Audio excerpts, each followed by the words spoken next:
રચના 2 પુસ્તકની રચના 2 આપેલ સ્કેલ માપન પ્રમાણેના આપેલ ત્રિકોણને સમરૂપ ત્રિકોણની રચના કરો. એમાં બે વિકલ્પો છે. સ્કેલ માપન 1 કરતા નાનું હોય. આપણને આ જે રચના રચવાની છે એનું જે સ્કેલ માપન આપેલું છે એ 1 કરતા નાનું હોય. 1 કરતા નાનું એટલે ટૂંકમાં આપણે અંશ છે એ છેદ કરતો નાનું યાદ રાખજો. એટલે ટૂંકમાં 1/2, 2/3, 3/4 અથવા તો 11/26 આ પ્રમાણે ટૂંકમાં જે અંશ છે એ છેદ કરતો નાનો હોય તો એ સ્કેલ માપન 1 કરતા ઓછું થાય. હવે આ પ્રમાણેની રચના આપણે રચવી છે તો એના માટે આપણે સ્વાધ્યાય 11.1 આ રચના સમજવા માટે સ્વાધ્યાય 11.1 નો બીજો દાખલો લઈશું. આપણે સૌપ્રથમ ત્રિકોણની રચના કરવી પડશે. સૌપ્રથમ ત્રિકોણ રચવો પડશે.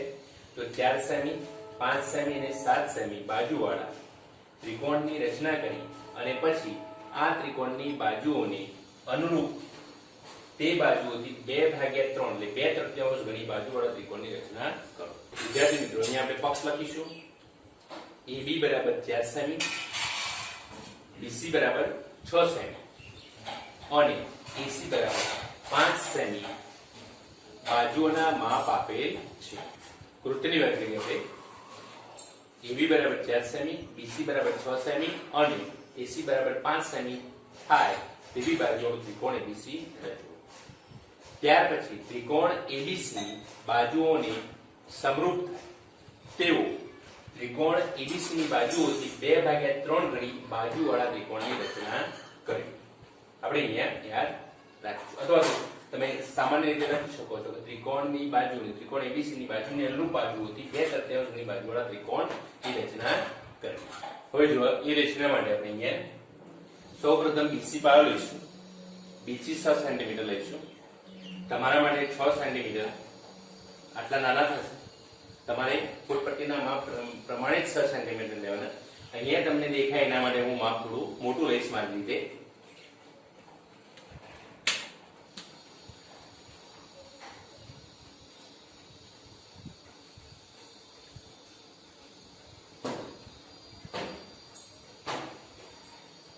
અહીંયા સૌપ્રથમ આપણે BC 6 સેન્ટીમીટર પાયો લેવાનો છે. અહીંયા ફૂટપટ્ટીનું માપ છે એ પ્રમાણે અહીંયા તમે BC અહીંયા તમે લઈ શકો. અહીંયા આપણે B અને C BC આપણે લીધા 6 સેન્ટીમીટર યાદ રાખજો. BC છે 6 સેન્ટીમીટર. હવે વિદ્યાર્થી મિત્રો અહીંયા શું કરવાનું? AB કેટલા છે? 4 સેન્ટીમીટર. તમારી ફૂટપટ્ટીની અંદર 4 સેન્ટીમીટર એટલે આટલા થશે.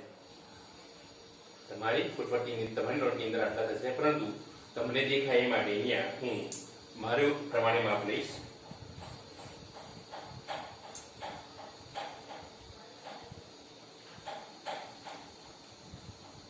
અહીંયા આપણે શૂન્ય આગળ અહીંયા અણીવાળો ભાગ રાખી અને આપણે એ માપ લેવાનું છે.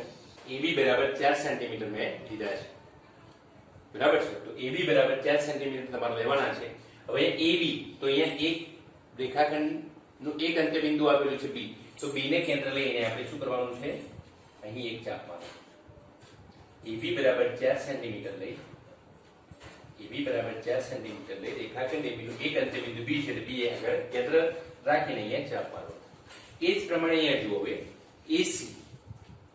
તો AC માં આપણને C રેખાખંડ AC નું એક અંતિમ બિંદુ જેને કહેવાય અંત્યબિંદુ. રેખાખંડ AC નું અંત્યબિંદુ એક C આપેલું છે. તો C ને કેન્દ્ર લઈ ને આપણે કેટલું લેવાનું છે માપ? AC બરાબર 5. તો તમારે 5 સેન્ટીમીટર માપ લેવાનું છે.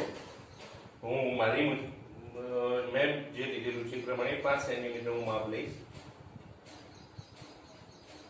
અહીંયા મારે 5 સેન્ટીમીટર મારા માપ.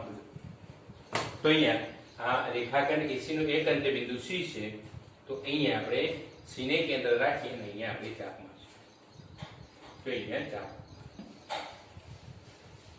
હવે યાદ રાખો વિદ્યાર્થી મિત્રો અહીંયા વધારાનો જે ભાગ છે અહીંયા આપણે ઓછો કરતી જેથી કરીને રચનામાં આપણને વ્યવસ્થિત દેખાય.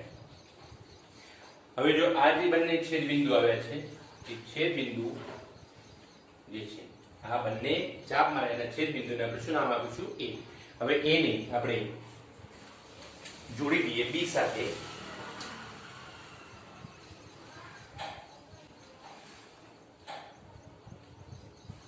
એને આપણે આ બી સાથે જોડી આ પ્રમાણે જોડી. એ જ પ્રમાણે એને સી સાથે જોડી દો. એને સી સાથે આપણે જોડીશું આ પ્રમાણે. એ અને સી નું જોડાણ કરો. આ પ્રમાણે આપણે એ અને સી ને જોડી દેવાનું. તો જો વિદ્યાર્થી મિત્રો આ આપણને મળી ગયો ત્રિકોણ એબીસી.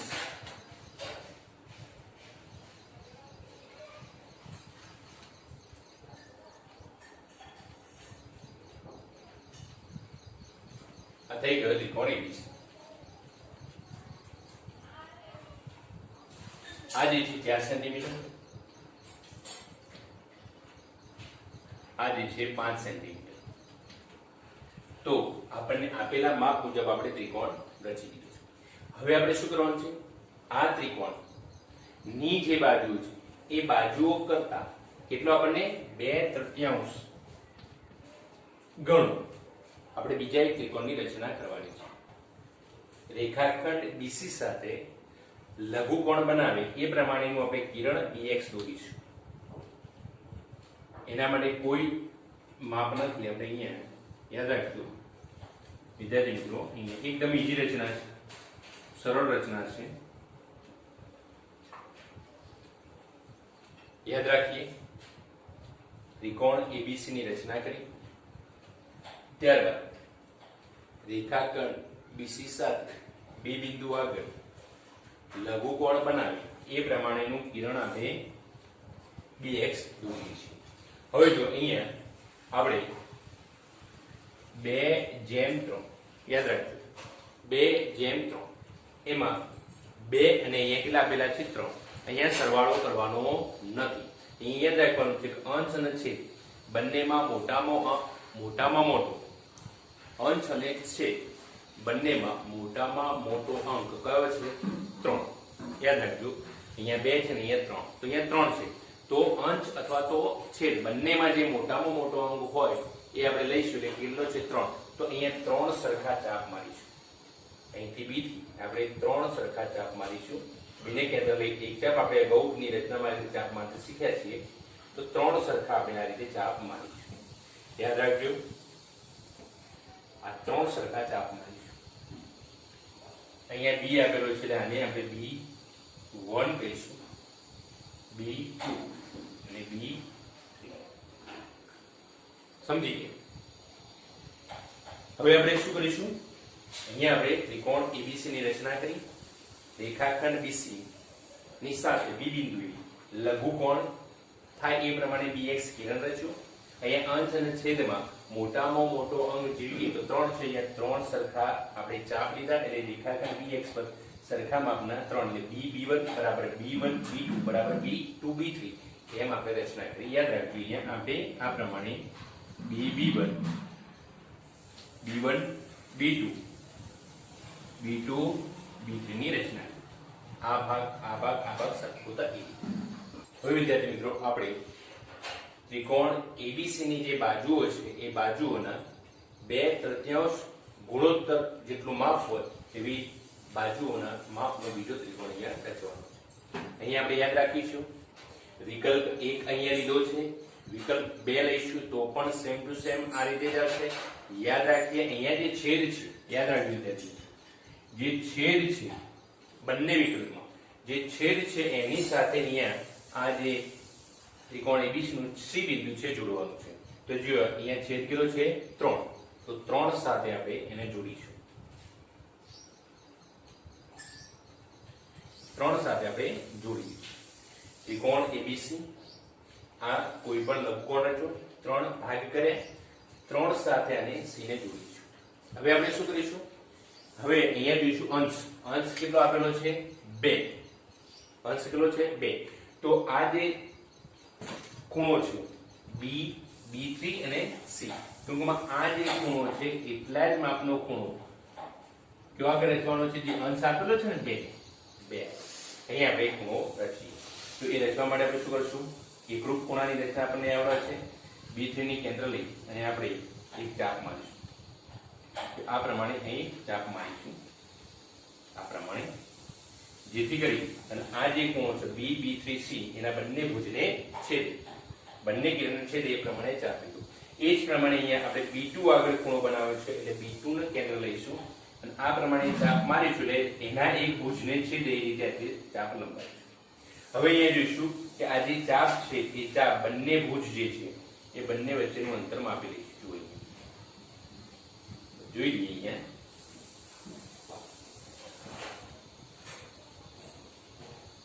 આ પ્રમાણે બંનેનું ભાગ માપી લઈશું. એ જ પ્રમાણે અહીંયા આપણે અહીંયા ચાપ મારીશું. જો આ ચાપ છે અને આ છે એ બંનેને જોડી દઈશું આપણે.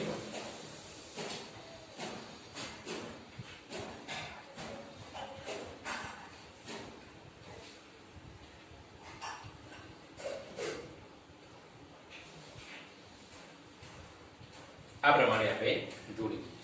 યાદ રાખજો વિદ્યાર્થી મિત્રો, આ બંને કેવા હોવા જોઈએ, પેરેલલ હોવા જરૂરી, એટલે સમાંતર હોવા જરૂરી છે. એ ખાસ આપણે ધ્યાન રાખીએ. અને અહીંયા જે આવ્યો એને આપણે શું કહીશું, C ડેશ. યાદ રાખજો અહીંયા C હતું, અહીંયા C ડેશ. B3 આગળનો જે ખૂણો હતો એટલો ને એટલો ખૂણો આપણે B2 આગળ છે. હવે એ જ પ્રમાણે અહીંયા C બિંદુ આગળનો જે ખૂણો છે આ BCA એ જેટલો ખૂણો છે એટલો જ ખૂણો BC ડેશ અહીંયા આ ખૂણો રચવાનો છે. યાદ રાખજો. તો એ જ પ્રમાણે અહીંયા ખૂણાના એકરૂપતાની રચનાના ખૂણાની આપણે વાત કરીએ તો અહીંયા જો વિદ્યાર્થી મિત્રો આપણે આ પ્રમાણે એકરૂપ ખૂણો રચવા માટે આ પ્રમાણે C ને કેન્દ્ર લઈ અને એ ખૂણાના બંને ભુજને એટલે કે બંને કિરણને છેદે રીતે આપણે ચાપ માર્યું. અહીંયા C ડેશ આગળ આપણે ખૂણો રચવો છે તો C ડેશ ને અહીંયા કેન્દ્ર લઈ અને આપણે અહીંયા એક ચાપ મારીશું. એનો એક ભુજ તો છેદે છે. તો બીજા ભુજ માટે આપણે શું કરીશું, આ ખૂણાના બંને ભુજની વચ્ચેનું અંતર કેટલું છે એ જોઈશું આપણે. બંને વચ્ચેની પહોળાઈ કેટલી છે એના માટે આપણે અહીંયા એ ચાપ મારશું. તો એ જ પ્રમાણે અહીંયા એ આ ચાપ મારશું. યાદ રાખજો વિદ્યાર્થી મિત્રો, અહીંયા આ જે ભાગ જે છે જેટલી પહોળાઈ છે એટલી જ પહોળાઈ અહીંયા થાય એ ખૂણાની, એ પ્રમાણે આપણે ચાપ મારીશું અને એકરૂપ ખૂણાની રચના. હવે આપણે શું કરીશું, C ડેશ અને આ બંનેને જોઈન કરશું. આ બંનેને જોઈન કરશું, જોડીશું.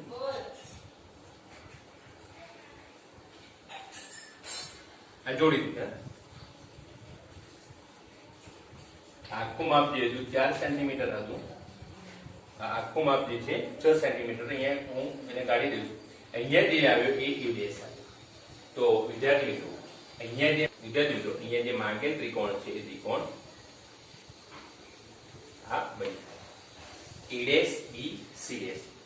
એ ત્રિકોણ A B C ની જે બાજુઓ છે એ બાજુઓના 2/3 ગુણોત્તરની બાજુવાળો ત્રિકોણ થયો A ડેશ B અને C. તો આ પ્રમાણે તમે આ રચી શકો છો.